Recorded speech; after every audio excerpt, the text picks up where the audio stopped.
YSR Congress party ప్రధాన కార్యదర్శి senior journalist శ్రీహరిని అక్రమంగా కుప్పం పోలీసులు అరెస్టు చేయడాన్ని తీవ్రంగా ఖండిస్తున్నామని మాజీ మంత్రి అంబటి రాంబాబు అన్నారు. స్థానిక సిద్ధార్థనగర్లోని తన కార్యాలయం వద్ద మంత్రి అంబటి రాంబాబు మీడియాతో మాట్లాడారు. మాజీ సీఎం జగన్మోహన్ రెడ్డిపై మీడియా కోఆర్డినేటర్ గా శ్రీహరి పనిచేస్తున్నారని తెలిపారు.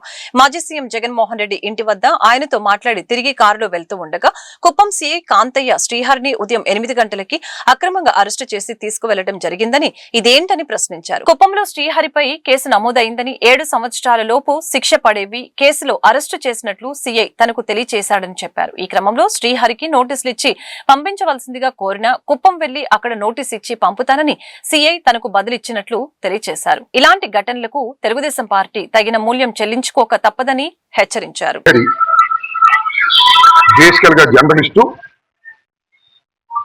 పార్టీ జనరల్ సెక్రటరీగా పనిచేస్తున్నారు. YSR Congress party media coordination చేస్తాడు. జగన్మోహన్ రెడ్డి గారికి మీడియా సహాయకుడిగా ఉండేటటువంటి వ్యక్తి పూడి శ్రీహరి గారు. ఈరోజు జగన్మోహన్ రెడ్డి గారికి కొన్ని విషయాలు బ్రీఫ్ చేసి ఇంటికి వస్తున్నటువంటి సమయంలో ఉదయం 8 గంటలకు మధ్యలో కారు ఆపి దౌర్జన్యంగా కుప్పానికి సంబంధించినటువంటి కేసులో, అంటే కుప్పంలో రిజిస్టర్ అయిందంట కేసు, ఆ కేసులో చిత్తూరు 2 టౌన్ నెట్టి కాంతయ్య అనేటువంటి సిఐ గారు దౌర్జన్యంగా తీసుకెళ్లారు. నేను అలా ఇలా పట్టుకొని వాళ్ళతో మాట్లాడితే కుప్పంలో కేసు రిజిస్టర్ అయిందని, ఆ కేసు కూడా 7 సంవత్సరాల లోపు మాత్రమే శిక్షలు పడేవని నెట్టి కాంతయ్య గారు చెప్పారు. నోటీస్ ఇచ్చి పంపుతాము అని. ఎక్కడ నోటీస్ ఇచ్చి పంపుతారు? కుప్పం తీసుకెళ్లి నోటీస్ ఇచ్చి పంపుతారంట. నాకేం అర్థం కాల.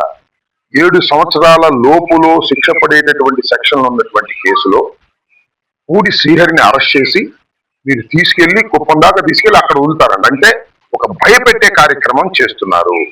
శ్రీహరి ఒక జర్నలిస్టు, పార్టీ అంటే ఇంట్రెస్ట్ ఉన్నటువంటి వ్యక్తి. ఆయన్ని భయపెట్టడం ద్వారా పార్టీకి ఏదో చేయాలనేటువంటి ప్రయత్నం కుప్పం పోలీసులు లోకేష్ గారి ఆర్డర్తో పర్యవేక్షణతో చేస్తున్నారు. ఇది చాలా దుర్మార్గమైనటువంటి అంశం. తక్షణమే ఆయనకి నోటీస్ ఇచ్చి ఎక్కడుంటే అక్కడ ఇచ్చేయాలి. అది ఇంటికి వచ్చి నోటీస్ ఇవ్వాలా, ఇచ్చేసి వాళ్ళ కోర్టులో హాజరుగమ్మని చెప్పాలి. అలా కాదంట, ఇక్కడ నుంచి ఆ నెట్టి కాంతయ్య గారికి ఆదేశాలు ఉన్నాయంట, ఇక్కడ నుంచి తీసుకెళ్లి కుప్పం స్టేషన్ లో కూర్చోబెడతారంట, అక్కడ విచారణ చేస్తారంట, అక్కడ నోటీస్ ఇచ్చి పంపుతారంట. ఏంటి తంతంతో నాకు అర్థం కాలేదు. చట్ట వ్యతిరేకంగా పోలీసు వారు ప్రవర్తన చేస్తున్నారు. శ్రీహరిని అరెస్ట్ చేసి శ్రీహరిని భయపెట్టాలని ప్రయత్నం చేస్తున్నారు.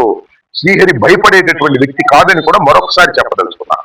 ఇలా అన్యాయంగా అక్రమంగా తప్పుడు కేసులు పెట్టేటటువంటి కార్యక్రమం చేస్తున్నారు.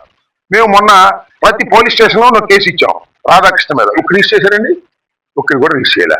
ఈ 175 నియోజకవర్గాల్లో కూడా అందరం కూడా బాధ్యత కలిగిన వాళ్ళ కంప్లైంట్ ఇచ్చాం. ఏమీ రిజిస్టర్ చేయకోకుండా నాటకం ఆడుతున్నారంటే ఈ పోలీసు వ్యవస్థ తెలుగుదేశం పార్టీకి అనుకూలంగా వ్యవహరించేటటువంటి పరిస్థితుల్లో చేస్తున్నారు. దీన్ని సరి చేసుకోండి. పూడి శ్రీహరిని తక్షణమే ఎక్కడుంటే అక్కడ నోటీస్ ఇచ్చి రిలీజ్ చేయాలా. అలా కాదంటే తీసుకెళ్లిపోతారంట.